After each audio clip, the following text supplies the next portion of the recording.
The Bank of Santa Clarita throws open the doors to a new branch in Valencia. Hello, I'm Mark Archuleta with your SCV Newsbreak for Friday, October 21st.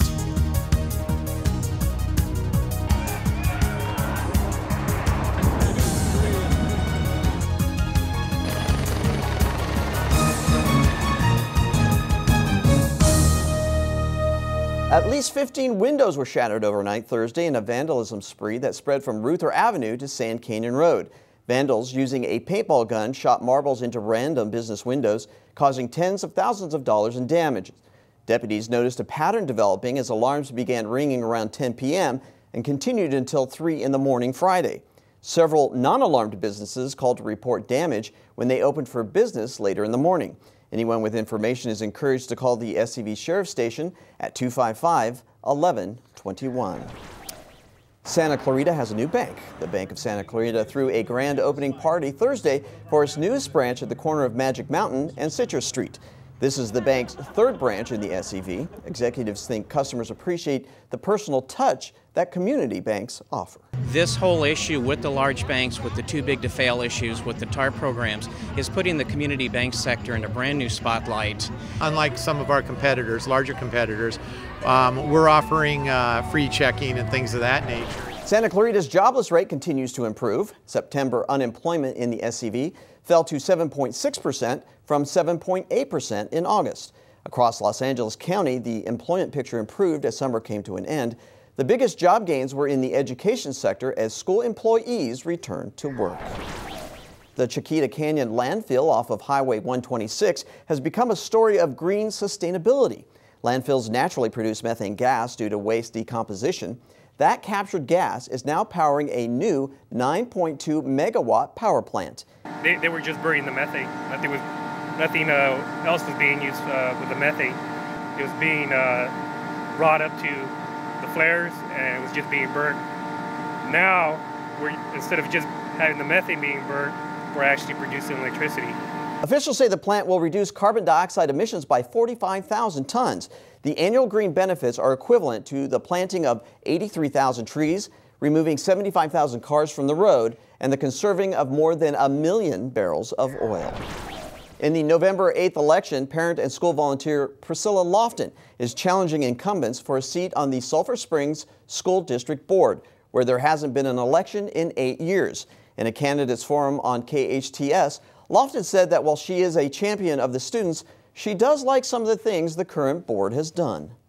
I like the fact that they try to, or at least the school board does try to attend most of the school functions. They have held a relatively good reserve for the last few years. Incumbent Shelley Weinstein and Dennis DeFigueiredo said that changes they would like to see involve student assessment. I would like to see our district improve student achievement. I'd like to see our test scores go up higher. DeFigueiredo said that a realignment of federal and state oversight is in order. I think assessment has put us, assessment driven by No Child Left Behind and those types of programs, has really put us at a disadvantage.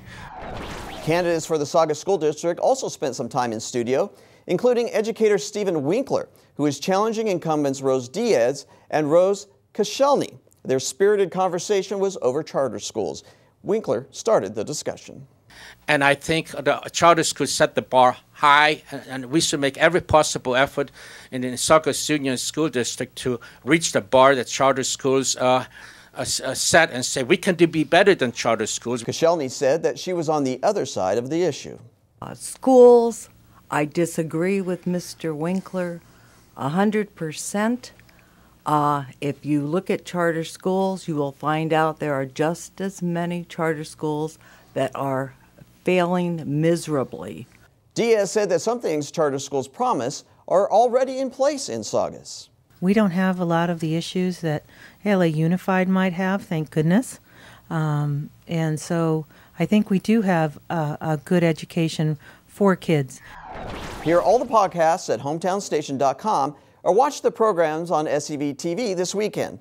Log on to scvtv.com/schedule for showtimes. Buckets of blood, undead flash mobs, and the scariest creatures were out in force Thursday as Census took over Main Street in Newhall.